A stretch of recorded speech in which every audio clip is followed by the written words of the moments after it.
wider range of how good he is as a player or how bad he is as a player. Everyone has their opinions. But when I heard the rumour start coming through, I was like, surely not. But as we all know, Dutch likes to recruit guys who, well, right this season definitely, a bit more experienced, but who have played with somebody before. Mm-hmm. He likes ex-teammates to make, I presume, the bedding in period a bit easier, and especially with Jackman and Brooks, obviously. And Graeme, I think I'd had a wee kind of text conversation with you when it happened, and I said to you, we just didn't really play his style, his strengths, and there were flashes for us last year where he could do that. I mean, the game away to Ingolstadt, which was the first time I'd ever seen him play, he was outstanding. He just had a few lapses when he came back. I think he was carrying an injury, and he just never seemed to be fully fit after that. If you've got a fully fit guy and Todd can play to his strengths, I think you've got a really good signing there. Gathered from kind of what his main skill set is, he certainly looks as he's going to be someone that's going to improve our power play. It's obviously that shot and whatnot. He's a guy who's geared towards an offensive output, and I think when we were texting Ross, I was saying he's exactly the sort of player that the Flyers needed. I'm just surprised it was him. Yep. If that makes sense. Obviously, you've rounded it off so far with Kyle Fulmer, who predominantly played ECHL the last few years, and David Turon, who was with Dundee. Again, I mean, it's looking quite solid, but there's a problem maybe with the balance depending who you get last year. Definitely. At the moment, I don't really see an out-and-out like number one D-man there. And I'm maybe being a bit unfair, but right now, I maybe see 2 number 2 D-men and 2 number 4 D-men. The guys are looking at the moment. So there's somebody who's coming more than likely with a left-hand shot. It's really the case of that you hope that, I think most Flyers fans are hoping that the best is yet to come with the final D-man. Yeah, well, you do see the rumours getting about in the forum as well about Russ Moyer, who was with Sheffield last year. Again, I don't think that would really be the guy you're talking about either, though, would it, Andrew? No, I don't think so. I thought he was a decent player, but no, I don't. He's not this, like Graeme said earlier, it's not the kind of player I think we're needing. I think we need either, echoing what Graeme said, a guy who's going to be a high-end scorer from defence or a bit more of a, obviously a tough guy, but a bit more of a bigger-bodied guy on the back end. And left-handed. Sheila has to be left-handed. We've got 3 right-handed signed up so far, and then 1 left-handed. And then depending on obviously who the Brits are going to be, they're predominantly left-handed as well. So you're hoping it's left-handed, but that was the thing I was going to come on to. I was going to go to the forwards, but now that you've mentioned the Brits, I mean, you haven't actually got anybody yet, have you? A can of worms you've opened there. I was going to say that. I mean, we had all the rumours that, obviously the Davis deal was almost done. I mean, how would you have felt about getting him like a rental before he went away to the ECHL and maybe getting him back? Was that something you'd have supported? I would have supported it, yeah. I think highly, I think I'm highly, especially the games I've seen him against us. He seemed to always score for years against us. It is one of these things, though, he comes in, plays a few games, goes across there, and he doesn't make it across there, say, and he comes back. You feel then for the guy who's taken his place for when he's away, and it's a shame on that guy. But to me as a fan, I want to see the best team on the ice, and Ben Davies is an upgrade. And I don't think anyone can argue that. The guys that have played for the Flyers, they work hard, but none of them have put up points anywhere close to what Ben Davies is capable of. Do you think it's time Fife kind of ditch this homegrown thing they've got about always having to have Fife boys in the Flyers? And I mean, there was a few guys, we don't know the circumstances for like Sir Matty Davis, if you could have tempted him up, but there's a few British guys, like even Tristan Harper's not got a team at the moment, who's got to be something that Fife could look at. In this era, do you think you can keep that going, or would you like to see them breaking out and getting somebody like Ben Davis? I think the thing is, the Flyers have got this rich history of bringing these players through for, dating back to the 50s. Local guys have come through to play for the Flyers, and that's probably quite an important part of the heritage of the club. I think as well it helps them balance the books. From the impression I get, it helps them pay a little bit more to the imports. I like the fact that it's local players that are involved in the club. I do like that. But I think if the Flyers want to progress and want to improve on the league position, which I know they do, I think that certainly they have to at least be open to the idea of bringing in Brits and probably paying them a full-time wage. Moving on to your forward core, quickly. I know your favourite player, Andrew's back, Justin Fox. I listen to your podcast. Very good. What's your problem with Justin Fox? Am I allowed to say that? God, it's a Purple Army podcast, so you're allowed to say it on this one. I just don't rate him. I think, as I said to Graeme, not on the show, off air, he reminds me of Ned Lukasevich without the skill. That's what he reminds me. Okay, that's who he reminds me. He's got that kind of lazy side to him. He's only interested in going forward. He's only interested in his own points production. To me, he doesn't come across as a team player. That's one thing I can't stick. I like team players. If a guy's going to just hit you 40 points, but it's going to play for your team and going to do all the little things, going to the corners, battle for your team, I'd rather see a guy like that on the ice than somebody that's only interested in going one way and only his own points. Yeah. The other two guys you brought back, Dingle and Stockton, you've got to be happy with them. Dingle was an outstanding player for you last year, wasn't he, Graeme?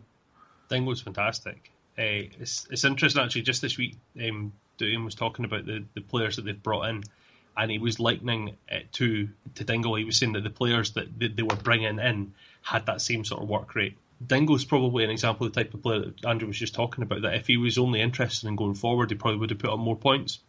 I really rate him. I think he's probably one of the better players the Flyers have had in their entire time in the Elite League. And obviously you took two players, one from ourselves, Brendan Brooks, and Siska from Manchester Storm. I mean, Matthew Siska knows where the goal is, and Brendan's a good kind of two-way player, good gritty player, plenty of speed. We know all about him here. You've got to be happy with those two guys as well, Andrew, yeah? Yeah, definitely. Two different players, like you say, but two very highly skilled players who have played in the league, and I think will do outstanding for us. And I have no complaints about they two.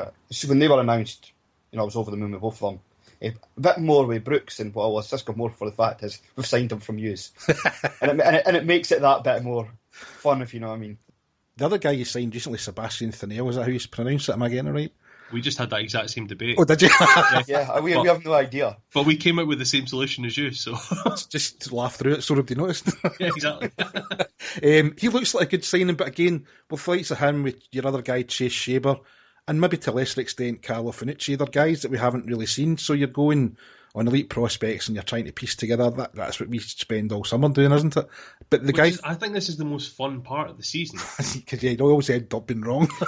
Yeah, but like you can hypothesize about what's happening, and you could be looking at numbers and you could go, oh well, I don't know, like they played here and somebody else played here and that sort of thing, and it's utter nonsense. Like we were just talking about this and we were comparing like Sanel's output in France to other players and whatnot, but you don't know how it's going to translate to the UK game. He put up amazing points in the CHL.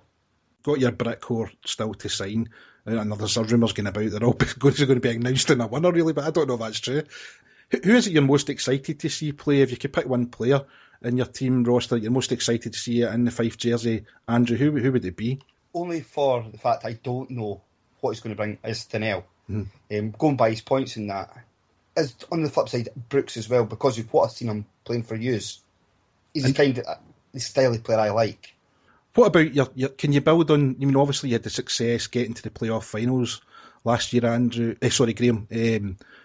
What are you looking for? Are you looking to try to climb up the league a wee bit more this year? Are you hoping to do that? Or does it really not matter? And if you get to the playoffs at the end of the day, that's all that really matters? I think you're right. I think the playoff final weekend, obviously that's 2 out of the last 3 years the Flyers have reached that, and then those seasons automatically become a success. Do you think you can take the Gardiner this year?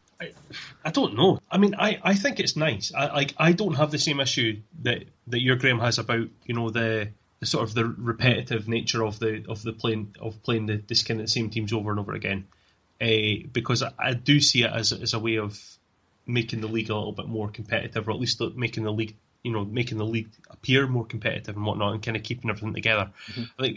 I think the conference title as such, I mean, I would say that for the Flyers getting to the playoff final weekend 2 out of the last 3 seasons, I see that as a higher achievement perhaps than winning the conference. Yeah.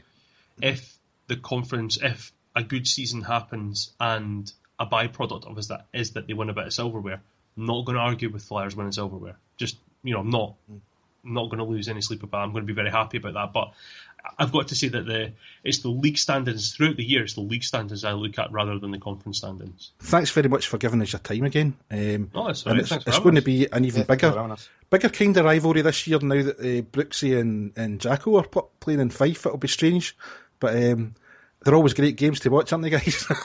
They're always exciting. Yep. I mean, going back the last couple of years, it's always the most exciting games, and I'm sure it's the same for you, but the amount of games that have one team's been leading quite dramatically and then it's flipped on its head, and you never really know what you're going to get from these games, but one thing that's always been an exciting match. I got the eye of the tiger, a fire, dancing through the fire, 'cause I am a champion, and you're gonna hear me roar, louder, louder than a lion. We're joined by Sean Cowan of the pretty much brand new Caps podcast. How are you doing, Sean? Yeah, not bad. Yourself? Not bad at all, thanks. Thanks for coming on. Obviously, we're just going to spend a little while talking about the Edinburgh Capitals and what the prospects are for the coming season, having a quick look through the team. The first thing I need to ask you is, you have a nickname. Can you just remind me what that nickname is? My nickname is Giant Steve. So, okay, so Sean to Giant Steve. Yeah. We haven't got long to talk, but I'm not letting you go until you explain how that came about. Right, the short version is, back when the Newcastle Vipers were in the league, it was probably one of my first away trips down to, it was Whitley Bay at the time, and I didn't know many people, but I had my headphones in the front of the bus, and everybody was shouting my name. Nobody knew my name, so they started calling me Steve, and then, I'm a big guy, so they started calling me Giant Steve. A few pints later and a few games later, and everyone would call me Giant Steve, and 6 years on, I'm called Giant Steve now, so that's the short version. Right, okay. Probably family friendly version. But listen, if somebody's just come up with the name Steve, I suppose it could have been much worse.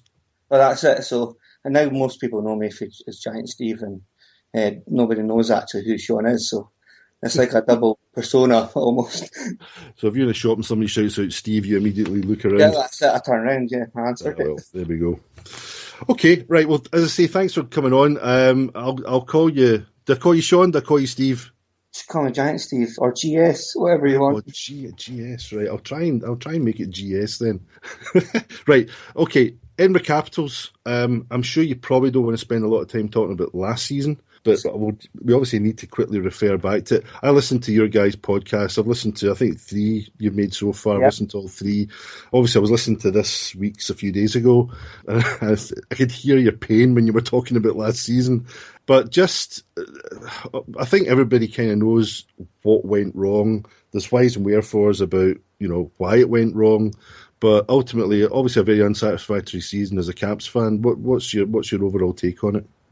Yeah, I think, what we try to say on our podcast is like, it's time to move on. And I think probably we'll never know, or Scott Neal maybe is the only one that knows, and a few players that know what happened. But it was just one thing after another. I think it was a tough one to take. And some players leaving were harder to take than others, but I don't think it was just one thing that led to, our downfall. But certainly, we need to just move on, I think. And last season was tough, but hopefully this season we can get back to it. Yeah, obviously, I mean, because nobody really knows, as you said, Scott Neal's probably the only person who really knows what went on. And I suppose, from the point of view of the Caps being able to show early on in the season what they were capable of and gave everybody a big fright, took lots of points off the bigger teams, if you like. It's just a shame it kind of fell the way it did. Yeah, that's it. I mean, I think that's probably what made it even harder, actually, is the fact that we had a decent team. But, we were beating teams with one import down. At times, we were beating Cardiff and we were beating Sheffield. We went on a home run, a record home run for us. So, the team was there, but, it just fell apart. So probably I'll try and make this the last reference to last season as much as I can. Obviously, Riley Emerson not coming back. I think at the start of the off season, if the Caps fans had known that Emo wasn't coming back, there probably would have been, sacrifices going on in the streets of Edinburgh. Was it a major surprise? I think a lot of Caps fans would have gave Emo a second chance. because I'm not 100% sure everything that went on, well, my opinion, was, Emerson's fault. So I think a lot of fans wanted him to come back. And when it was announced he wasn't coming back, it was probably quite a low point for the Caps fans. It was,